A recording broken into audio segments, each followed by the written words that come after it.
Assalamu alaikum, Maha Sarfraz here from the platform of Study River Academy. Today we will discuss a lecture of current affairs series. आज हम 7th और 8th of October 2022 के current affairs को discuss करते हैं। तो आज का लेक्चर स्टार्ट करते हैं। सबसे पहले कुछ नोबेल प्राइजेस को देख लेते हैं। नोबेल प्राइजेस आप लोगों को पता है, ये अक्टूबर का जो फर्स्ट 10 डेज गए हैं, इसके अंदर नॉमिनीज को इलेक्ट किया गया है कि जो नोबेल प्राइजेस जिनको दिए जाएंगे। तो उसमें से हमने पिछले लेक्चर्स के अंदर फिजिक्स का, फिजियोलॉजी का और केमिस्ट्री का हमने डिस्कस किया था। आज हम लिटरेचर का और एक पीस का डिस्कस करते हैं कि इसके नॉमिनीज कौन कौन से हैं।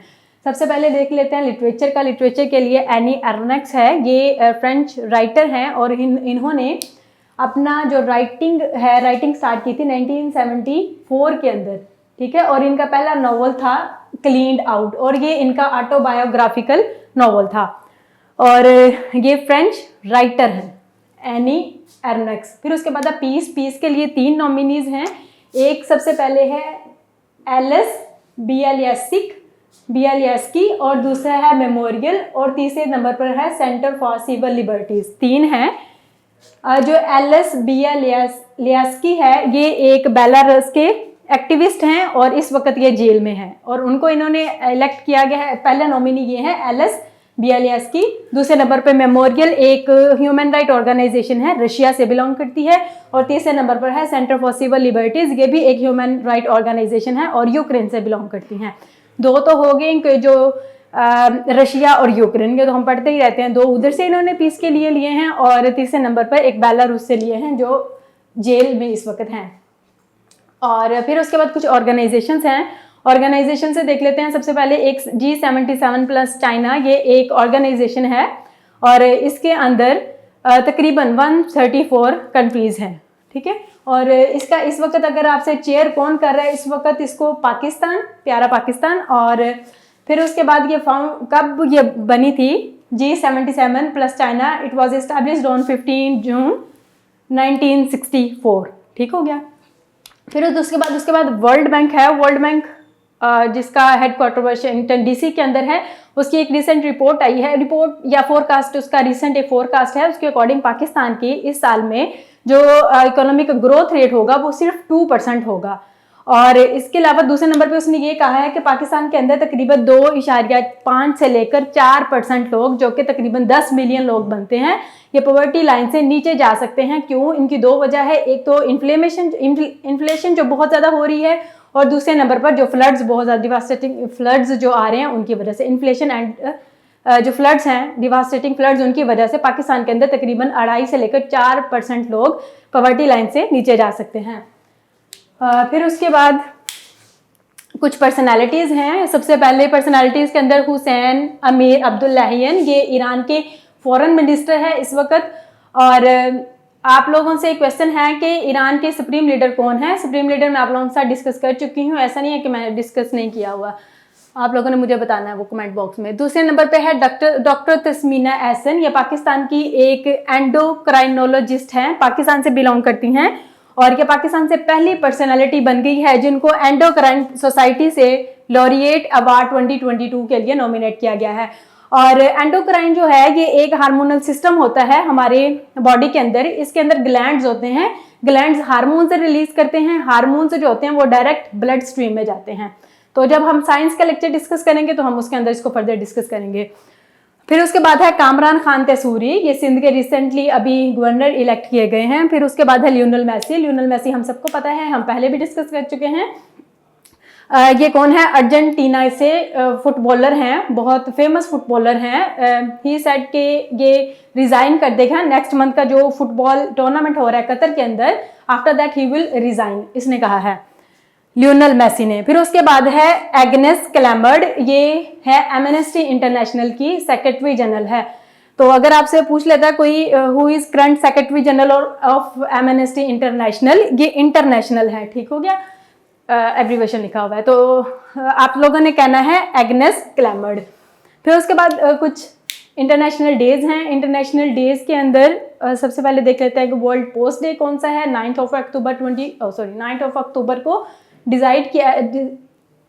सेलिब्रेट किया जाता है वर्ल्ड पोस्ट डे। और इस साल जो वर्ल्ड पोस्ट डे का थीम है वो है पोस्ट फॉर प्लैनेट, ठीक हो गया। 2022 का जो वर्ल्ड पोस्ट डे है उसके लिए थीम क्या सिलेक्ट किया गया है, पोस्ट वॉर प्लैनेट।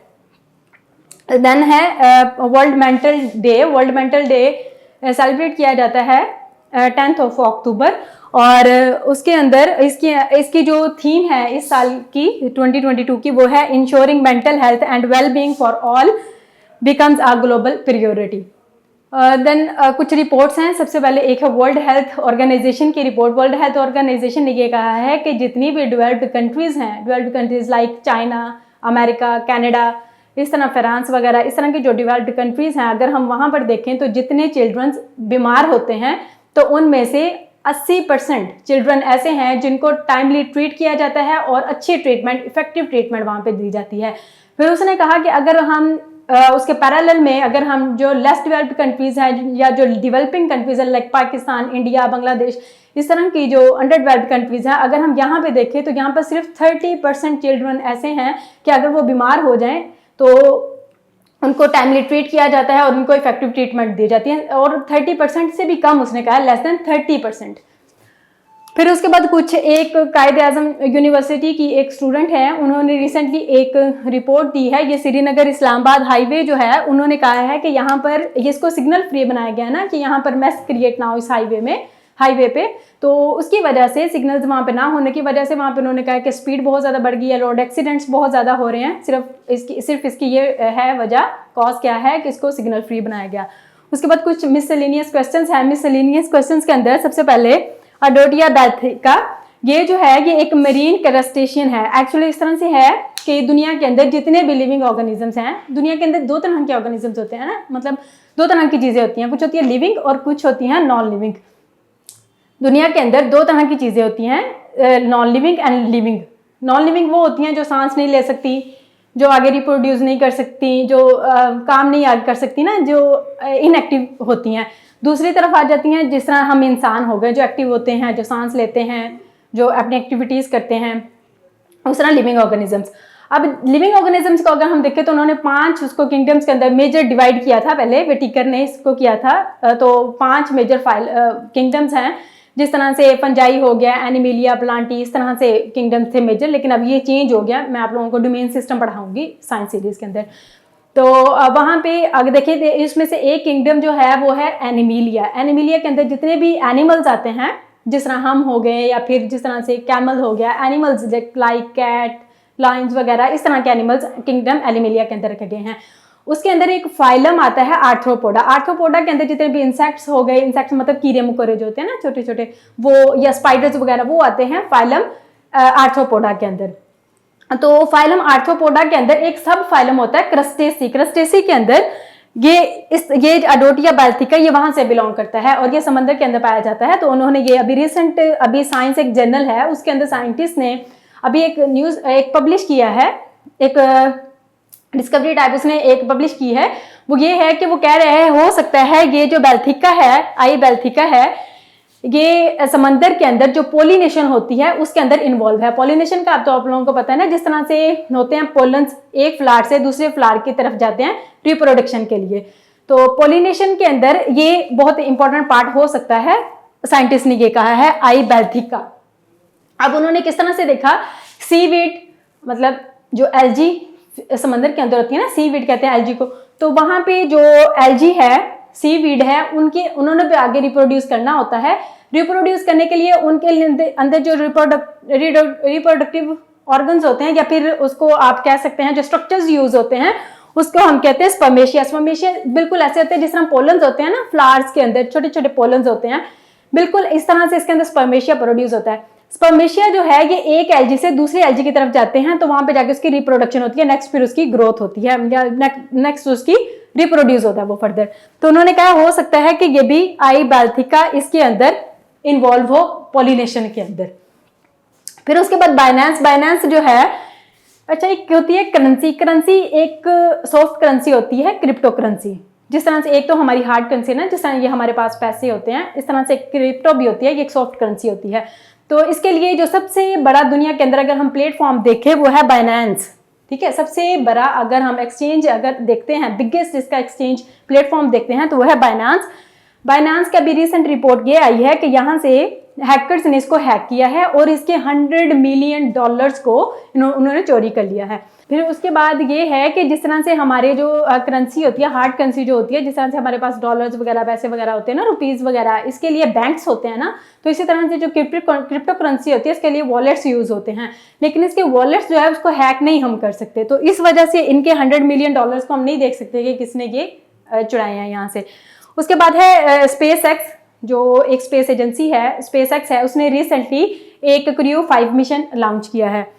और फिर उसके बाद अगर आपसे कोई पूछ लेता है पाकिस्तान जूनियर लीग की ओपनिंग सेरेमनी कब हुई है, एक छोटी सी ओपनिंग सेरेमनी हुई है, ये कदाफी स्टेडियम जो लाहौर है, तो आप लोगों का कहना है 6 अक्टूबर 2022। उसके बाद टीटी न्यूज़ एजेंसी है, स्वीडन से बिलोंग करती है, स्वीडन का कैपिटल क्या है, स्टॉकहोम, और स्वीडन के अंदर 5 प्राइजेस दिए जाते हैं, नोबेल प्राइजेस। उसके बाद जो बाइडन ने पहले कैनाबिस का आप लोगों को बता देती हूँ, ये एक जड़ी की तरह होती है, बहुत से ममालिक के अंदर इसको अगर आप अपने पास रखते हैं तो इसको इलीगल कंसीडर किया जाता है, लेकिन जो बाइडन है उसके अपने मुल्क के अंदर जितने लोगों के ऊपर या फिर एलिगेशंस थे कि जिनके पास कैनाबिस था, तो इन्हें जो बाइडन है उनको माफ कर दिया, उनको पार्डन दे दिया है उनको, कि मतलब कि उसने डिक्रिमिनलाइज कर दिया है अपने मुल्क के अंदर जो बाइडन ने कैनाबिस को। ये एक जड़ी बूटी टाइप होती है, ये इलीगल होती है, अपने पास हम नहीं रख सकते। लोग इसको एज अ नशा, जिस तरह से कोई सिगरेट वगैरह जिस तरह यूज़ करते हैं ना, तो इस तरह इसको यूज़ किया जाता है। तो आज के लिए इतना ही था, मैं ज़रा साइड पे हो जाती हूँ, स्क्रीनशॉट ले लें।